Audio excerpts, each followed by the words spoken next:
Hello and welcome to another video from Midas Touch Toys, Games and Collectibles. And today we are looking at something very old, very rare and very, very exciting. We are looking at the 1968 release by Century 21 Toys Limited, which is Gerry Anderson's toy company. And it is of the 1968 Joe 90 car. And this particular one is the battery operated version of the flying car, which was driven by Dr. McClain, which was Joe McClain's father. Okay, so this is the box that it comes in. Okay, so front of the box it says battery operated Joe 90 car, and it's got copyright ATV Overseas Limited 1968. You got the Century 21 logo, and it says Century 21 Toys Limited, made in England. And I think it's exactly the same on the other side. Yep, so if you turn the box all the way around to the other side, it's exactly the same. It says battery operated Joe 90 car, ATV Overseas Limited 1968, Century 21 logo, and Century 21 Toys Limited, made in England. And if I just drop the box down, let's just angle the camera down a little. You can see that it says Joe 90, battery operated car, and you've got the big rat and image of Joe, the logo in the side center there. And it says forward and reverse movement, preset rear wheel steering, hand operated tower things, and automatic wing action, and real headlights. And if we just flip it over to the other side, it says Joe 90 battery operated car, and you've got the same logo again of Joe 90 and the big rat. And it says, in this box is a genuine scale model of our car, designed and built by my dad, Professor McClain, and that's signed by Joe 90. And right next to that you can see an image of Joe 90's face. Okay, so that is the box. Now what I'm going to do now, this is a sleeve on the box, so the sleeve, I've actually got the box upside down. Let's just turn it around the other way, and if I just pull the sleeve off of the box, inside you can see the model. What I'm going to do is I'm going to take it out of the box, and let's have a look at it outside of the box. Okay, so I've removed the item from the box, and this is what we got. And I've got to say, I mean, this thing is massive. In comparison to the ones that we used to. I mean, this is obviously the Joe 90 car. You've got the remote control handset there, which looks just like a mobile telephone. And I think that's what it was designed to be like, a mobile phone. Even though back in 1968, they hadn't even invented the mobile phones. So there we go. That's how far advanced these television programs were back in the day. Really forward-thinking people that were working on these TV shows. But this is the Joe 90 car, and I'm just going to move the remote control out of the way, and there we can see the car itself. Now, before we actually have a better look at the way it works, I just want to get some sizes. So we are looking at 30 centimeters, which is 12 inches long. And if we measure across the wingspan, we are looking at 10 inches, which is 26 centimeters. And height-wise, if we measure from the bottom to the top of the car, we are looking at 5 inches, which is 13 centimeters. Now, obviously, that is a decent-sized car, and it's bigger than any of the others that have been produced. So the Dinky toys were a lot smaller. And then obviously the Matchbox ones, the Vivid ones were all so much smaller than this. Even though the others were die-cast, this is actually made of plastic. So the whole item is plastic. Obviously it's got some faults because it is obviously getting on for nearly 60 years old. So 56 years I think it is. But there was a bar which ran along the top of there, and there was a little a white top which sat on top of the, in fact you can see it on the image there. So that was a little white top with the area on it, and that bar that ran across the top, that's actually missing from this particular model. So that's one of the faults. The other is that the front hubcaps on both sides, on the left side and on the right side, are actually missing. So that's the bits that are missing. So it is not 100% complete, but it's as damn near complete as what you're going to find these days, I think. I think you could probably make some hubcaps to go in there, find something else that would fit, and pop them in. That wouldn't be a problem.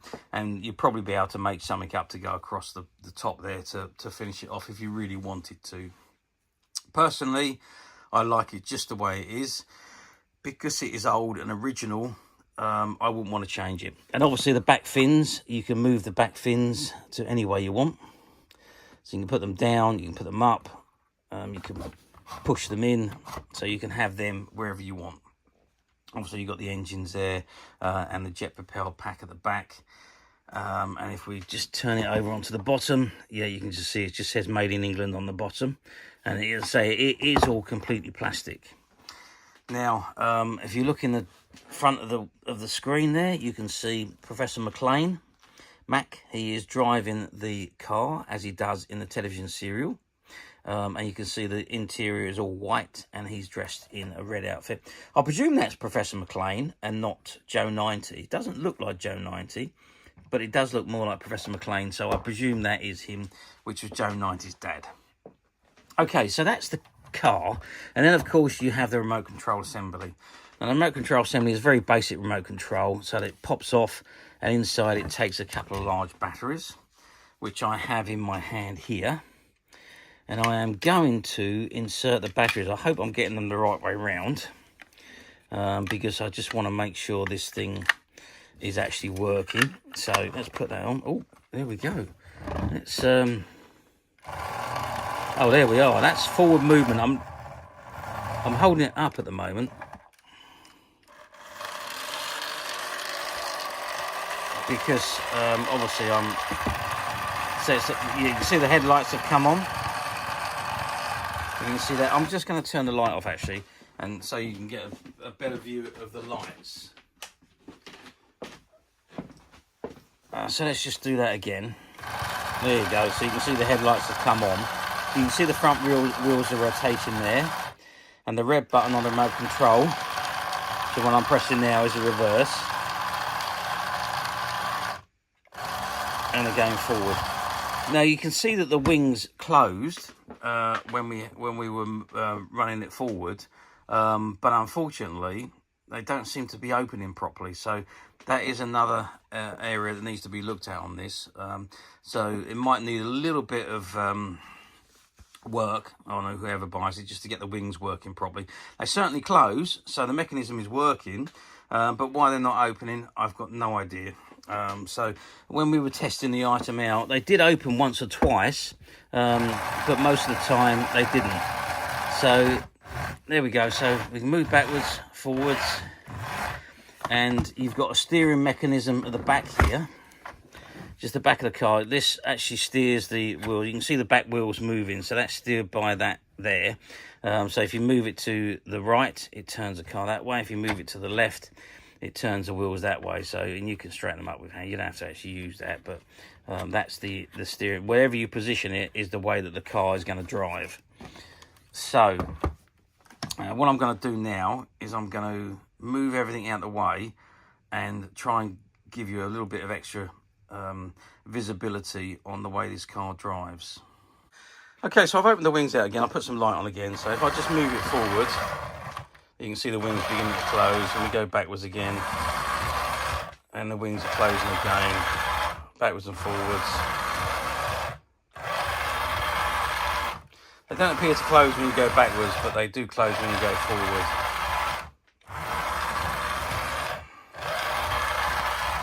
But there we are. So that's basically how it works.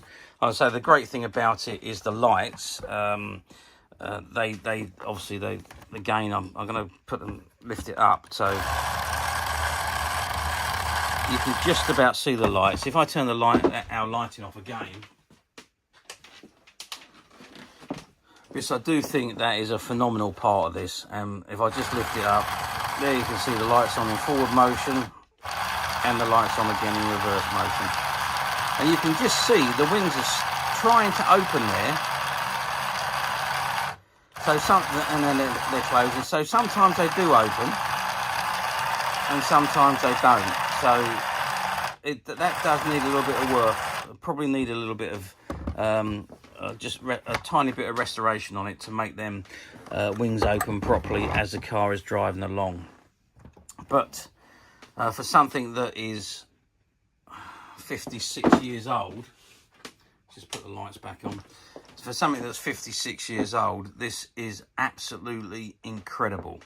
And I must say, it is one of my favourite vehicles of all the Gerry Anderson series. Even when you look at all the fantastic vehicles that in Thunderbirds and in Captain Scarlet, and right across the Gerry Anderson range of TV series, this, even Space 1999 and UFO, this was my favourite vehicle as a boy. I think it was one of the first toys that was bought for me by my parents, the Joe 90 car, and it was a dinky one that I had, and I think that's why it's always been one of my favourite vehicles, because it was one of my first dinky toys that my parents bought me. So there we go. That was a long time ago. But yeah, what more can I say about this? How well did they do? Well, Century 21 done a few versions of these. So they've done this one, which is a remote control version, and they've done a friction drive one. The friction drive one was a bit smaller. It wasn't quite as big as this one. And I believe that sold fairly well as well. And I believe this one did as well. I remember Joe 90 at the time. It was a very popular kids television program again. And it spanned some merchandise. Not a great deal. There was, again, lots of activity books and annuals were the most common things that these television programs spanned. So not a tremendous amount of merchandise, unfortunately. Century 21 done some merchandise, but not much. Dinky Toys done some again, but not much. Back in the 60s, I think there was a soft Joe 90 doll. It might have been a puppet, but there really wasn't any other merchandise.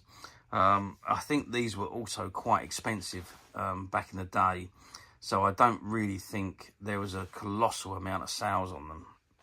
I mean, I would expect it to be very expensive, because look at the detailing on it, even the cockpit and the driver. I mean, it's such a lovely model now, let alone what it was like in 1968. So yeah, so I do believe that they sold out, but I don't believe they've done a massive quantity of them. So now, finding them now in this condition, even though it's got its flaws, like I say, the top bar is missing, the aerial section is missing, and the front hubcaps are missing, and the wings don't open completely. They can if you pull them out, and they will close by themselves, but they don't actually open, or very occasionally they will open. So it does have its flaws which need to be rectified, or if you wanted to rectify it. But finding one like this, and it is working, is almost impossible. You do get them pop up from time to time on the platforms, but they're usually missing a tremendous amount of items, missing the remote control, or it doesn't work, or the wings are broken off, or the rear fins are broken, the wheels are gone. I mean, there's the sleeve of the boxes are being offered on sale on some of the platforms I saw for nearly 200 quid. So it just goes to show you what the value of this item really is. But finding them in this condition, like I say, is almost impossible. And this is the only one that we found. So we only have this one available, but it is now available on the Midas Touch website, which you can get to quite simply by clicking the link below. It'll take you straight to the website, and you'll be able to find this and many other vintage Gerry Anderson items, and many other vintage toys, games and collectibles come to that. There's over 10,000 products currently available on our website for you to view and purchase at your leisure. And don't forget to hit the subscribe button, because we're uploading videos for every new item that goes into the website. There will be something for everybody, and I am absolutely positive you will not want to miss this, because we literally have thousands and thousands of new items which we're shooting videos for and uploading on a daily basis. So if there's something in particular you're looking for, something old that you've never been able to find, something quirky that you might want to buy for a friend, or maybe just something from your childhood that you'd like to own again to help you recuperate those long-lost childhood memories. Well, stay tuned, keep watching, because you never know, the next item we upload could be that item you've been looking for. Okay, that is it for me on this particular item. I do hope you've enjoyed this very short video. Thanks for watching, and we'll see you again soon.